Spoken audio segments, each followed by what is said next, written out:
1편 유년시절. 내 고향은 평안남도 평원군 숙천면 심정리.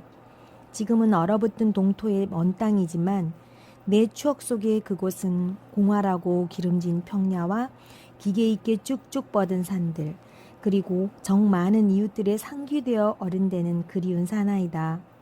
나는 그곳에서 을사조약 체결 이듬해인 1906년 3월 29일 아버지 김영걸과 어머니 최영락 사이 3남 5녀의 넷째 딸로 태어났다. 아버지는 마을 서당의 훈장이셨다. 한의사였던 할아버지께서 아버지 나이 8살 때 갑자기 세상을 뜨신 후 할머니 혼자이므로 일남일녀를 키우시며 어렵게 한문 공부를 시키셨다. 일제치하에 그 당시 웬만한 집들이 다 그러했듯 우리 집도 형편이 무척이나 공공했다. 다행히 할아버지 때부터 집이 비록 초가집이었지만 11자형으로 덩그렇게 컸고 앞뒤 마당까지 합쳐 한 500평은 됨직한 널찍한 집이었다.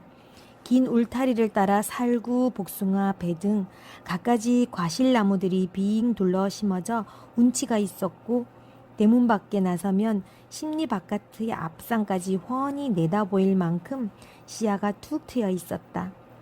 하지만 집 한 채가 있을 뿐 농사지을 논밭 한 떼기 없이 오직 몇몇 서당 아이들의 알량한 월사금만으로 생계를 꾸리려니 그 고생이 여느 집보다 더 심했다.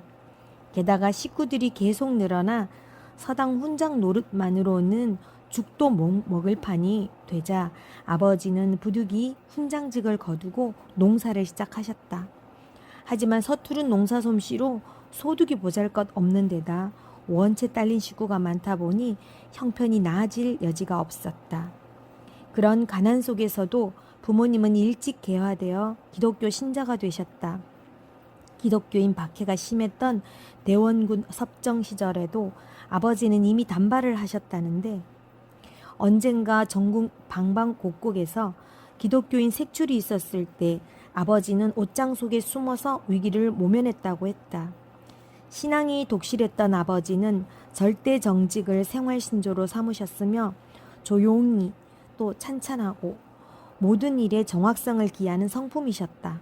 반면 어머니는 다소 남성적 기질로 성격이 활달했으며 부지런하고 생활력도 강했으며 인정이 많아 손에 씀씀이가 컸던 분이셨다. 부모님은 11식구의 입에 거미줄을 치지 않게 하기 위해 밤낮으로 들일에 매달렸지만 갈수록 가난의 도는 심해졌다. 당시 우리 형제의 맞이인 기업 오빠는 평양의 숭실중학교에 재학 중이셨는데 극심한 생활고로 더 이상 학비를 댈 수 없게 되면서 결국 2학년에서 학업을 중단하고 집으로 돌아와 농사를 돕게 됐다. 천성이 착하고 타인에 대한 봉사정신이 강했던 오빠는 학업을 그만둔 데 대해 불평하지 않고 부지런히 농사를 도우면서 방 벽에 칠판 하나 걸어놓고 이웃 사람들을 모아 글을 가르치기 시작했다. 나는 어린 마음에 뭐하러 남들에게 저렇게 열심껏 글을 가르쳐 줄까 의아해 여기곤 했는데 나중 오빠로부터 공부를 하고 싶어도 가난해서 학교에 못 가는 사람들을 돕기 위해 그런다는 말을 듣고 나도 나중 어른이 되면 공부를 많이 해서 남을 돕는 일을 해야겠다는 생각을 했다. 내가 어렸을 때 방 한켠에는 할아버지가 쓰시던 약장이 하나 있었는데 인체 그림이 그려진 순 한문의 의서 몇 권과 기름 같은 물약, 야릇한 냄새의 노란 약 등 약병들이 진열되어 있었다. 아버지는 얼마쯤 의학 독학을 하셨는지 이따금 우리 집에 약이 있다는 소문을 듣고 찾아온 사람들에게 약을 지어주곤 했다. 때로 어머니는 깨끗한 옷으로 갈아입고 강습소에 나가신다고 나가곤 했는데 아마 신식의 의학 공부를 하며 양의가 되려고 나름대로 애를 많이 쓰셨던 것 하나 끝내 그 일을 이루지는 못하셨다. 나는 말수가 적고 행동이 얌전하면서도 아버지를 닮아 모든 일에 정확하고 철저한 성격의 아이였다. 그래서인지 부모님은 여아인 나를 두고 나중 사람 노릇 하겠구먼 하시며 그중 귀해하셨다.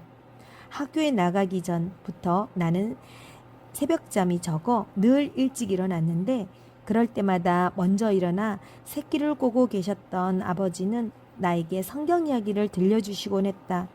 그러면서 아버지는 종종 정선아, 너는 이 다음에 의사가 되거라 하는 말씀을 하셨는데 그럴 때 아버지의 눈빛은 어린 내 눈에도 어쩐지 슬퍼 보이는 듯 했다.